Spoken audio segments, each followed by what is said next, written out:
First, let us look at the data model. Let us go to data model view, and UFO sightings is our main dataset, and we have a relationship between that and the calendar table. But when we have recently downloaded Places, we did not create any relationship. So as of now, there is no relationship between the Places table and the UFO sightings table. The reason why we wanted to use Places table is that there are certain columns there which could be useful for our reports creations. So let us go back to our table, UFO sightings main table. As you can see, there is country code up there. So that means you have a 2-digit country code. You don't have the name of the country. So that is one thing which I thought we can use that from the Places. So if you go to the Places table, as you can see rightly in under the country column, you have those expanded names. So that way, when we're trying to use that in our report pages, the user can see the actual name of the country. So there are several ways. Right away, there are common columns here, like country code in both the tables. We can make the relationship up there, but it is many to many. So for now, there is a warning. So we could go ahead and use it in our report, but for now, what we can do is we'll try to do something different. We will try to create a column and from a disconnected table. So that way we will also have exposure to how to create a column when the tables are not connected. So if they are connected, if they are not connected, there are various methods, and I will choose one of the methods where we can create a column. So let us right click on that UFO sightings table. That is where we want the new column to appear. Let us try to name the column as country name appropriately. So country name equal to, and what we want is the name from the Places table, right? So let us try to use a Dax function. Initially, like I said, we could use lookup value or related, all those things in a different situations in a different fashion. But for now, what we'll do is we'll try to use another function, Dax function. That way we could really try to gather the information which is there in the country column. So let us start that coding part. Let us use calculate function, and in calculate function, what is an expression? So the expression what we want to use is first non-blank value. So we'll go to the Places country column and try to grab the first non-blank value. That is the expression for our calculate statement. And what is the filter? So filter, we have already seen that there are country code in UFO sightings and Places. So let us try to create a filter, and let us try to remove all from the Places. We'll use the all function on the Places table, and then try to use the condition. If UFO sightings country code equal to Places country code, that could be the filter condition. So that way we will try to grab the country names from the Places value Places table into our new column. So let us see if it works out or not. So like I said, this is the condition, filter condition, and we'll use all selected, rather all selected on the Places. So because we are going to use this in the table itself. So like I said, first non-blank column blank is the first expression, and the filter statement is up there. So once we do that, the country name column will be populated with the country name from the Places column. So let us see this. Again, these are all disconnected tables. Let us scroll to the right and see there are no errors as of now. Looks like we have successfully grab the values from Places table, the country column values up into the new column in UFO sightings. Again, to reiterate, this is not a connected table, this is a disconnected table. I think the first step, what we wanted to do, I think we have done, and the new column is there. So let us now go to the problem statement, right? We want to see in our data set, when was the first ever sighting. So that is what we want to do. Once before that, if you see the top N, we have those first row from our UFO sightings main table, and if you see, there is a report date that we have created earlier in the video series. So let us try to use the first date function. First date function expects a date column, so obviously we are going to give the report date. That way we have the sightings UFO sightings table, and the first date is going to appear, that first ever sightings date. So if you remember, that was way back in 1925. Similarly, if you see the last date, the maximum date in our dataset is 5/18. So obviously that is also coming up as May 18th. So now that we have understood that first and last dates, let us try to go ahead and create a report page. So in this report, we will try to drag the table visual onto the canvas, and we will try to pass some data into this table visual. So right away, I think we have created the column name, country column name, so that we can probably use that as one of the data points for the columns. And once we have that, let us also try to drag maybe the total sightings. So that way we have the country name and total sightings. Nothing fancy about this. This is the standard thing. So we haven't used the measures yet. So now that we have done in the Dax Query View, I went ahead and created two measures, date of first sightings and date of last sighting. So I grabbed those measures and drag them onto the canvas into the table visual. So we have those dates appearing. So if you see all those countries on the first column, and it will tell you when was the first sighting, when was the last sighting. So that is very clear. So this is a very simple thing. The reason why we are trying to do this is we want to see how many days have passed since the last sighting. So that is the ultimate goal for us. So to achieve that, there is another step which is involved. We are going to create another measure called as most recent date of sighting, wherein which in the last date, the parameter will try to pass the calendar table date. And also in the second filter condition, we'll say all except UFO sightings and the country name. So that way we have that part coming up.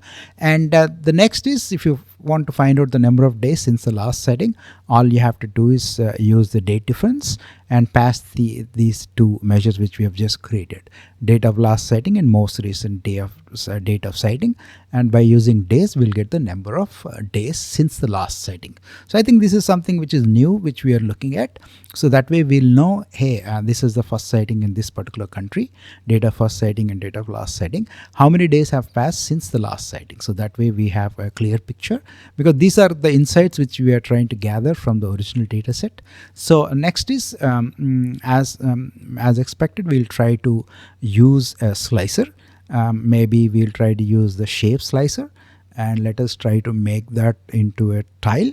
Once we have that up there, we can use that slicer and try to look at, say for example, if you click on a particular shape, you will know by country when was the first sighting, when was the last sighting, and how many days have passed since the last sighting. So that is, I think, which is another research statement, research problem we can address to, right? So once we have that, click on any of those shapes, values, make the selections on the slicer. All those values in the table visual will change appropriately. As you can see, if you click on cube, it says the last country is USA and date of first sighting and date of last sighting, and also the number of days passed since the last sighting. So this is cool, right? This is the first step which we thought we'll see, and this is something which is useful for us. Like in case if someone is asking you what are the number of days and all passed since the last sighting. Again, this is the November feature summary, which they just released, that new update to the Power BI desktop. I thought I will also use some of the new features which they have included in this version. So if you haven't done, please go ahead and update your Power BI desktop. Either you can do from your Microsoft Store, or probably you can download it directly. So there are three things. There are many every time now they will update a lot of features. There are many things up here, but I thought I want to look at only the reporting part for now. So there are 4 features, out of which I thought we can probably use the 3 things, and we try to find out what are the new features, and if applicable, we'll try to use in this particular video, we'll try to use in that report page. So if you haven't done, you can go to the bottom right, click on the gear icon, and it will open up your options and settings. And if you haven't done, try to check those visuals, preview under preview update features. And once you do that and restart, your those visuals are up there ready for you.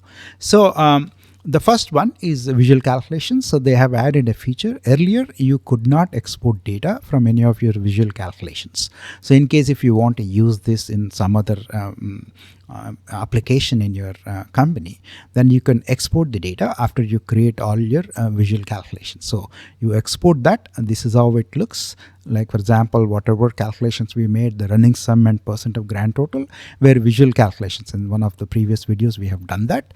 So those things are available now. So that they have enabled it. Earlier it was grayed out.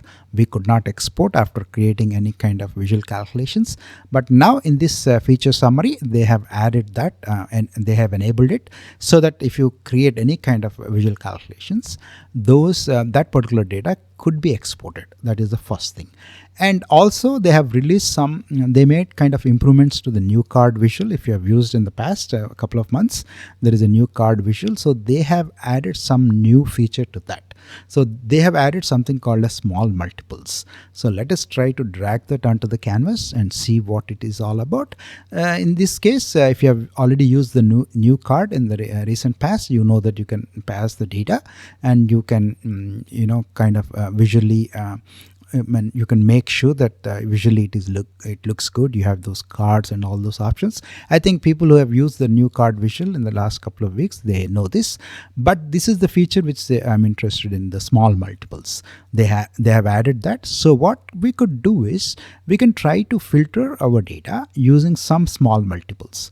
This way, if you see, I've used the decade bin, and you have your data first setting and last setting as the data values. So once we have the small multiples, you can go ahead and make all this look and feel changes, right? If you see, you can play around. They're pretty intuitive. You have layouts and you have your small multiples header and small multiples layout. It is single column, all single row or grid layout. All those things are there. So people, if you have used the new card in the past, some of the features are pretty well known for most of us, and you can make the changes to this small multiples header also. You can make it as for example, you can make it as vertical and horizontal, and also the overflow style, if it is paginated, it is by default. You want continuous scroll like I'm showing on the visual, you can do that, those changes too. You can, like I said, you can play around. It should be easy. And also in the small multiples header, you can make it as vertical or horizontal. Vertical, this way you know that these are the left side. You can see those small multiple values which you have added. This is something which they have newly introduced. I think yesterday or a couple of days ago they have upgraded the Power BI desktop, so that feature is available. I'm sure they are going to improve this particular feature, and they're going to add a lot of things also. But for now, I thought this is something interesting, and I thought I can use in this particular video. So also that is one. And the third visual which I was interested in is the text slicer. Again, this is a preview feature, so they are trying to improve all the features, obviously, and I'm sure they are going to make improvements to this text slicer and also the small multiples new card too. So in the text slicer, it's a simple. Most of us have used probably the third-party text slicer from the marketplace. But I think here, if you click on say any kind of shape, obviously cube will not show because we in the slicer we have the cylinder selected. But if you understand, all you have to do is type in the input box, start typing whatever the values which you think are appropriate in that particular column. For example, let us try to add column name here. So that way, if you start typing any of the names, those things will be filtered. All those visuals on your report page, if they're enabled interactions, and automatically those things will be filtered. Like for example, I have selected USA now, and obviously those things are and filtered on the right side visual and also on the table visual. So it looks good, I thought. And again, I said in the previously also, there is scope for improvement, and it's pretty easy. You can whatever you type, you can remove by using the eraser or cancel button. So that way those things are done.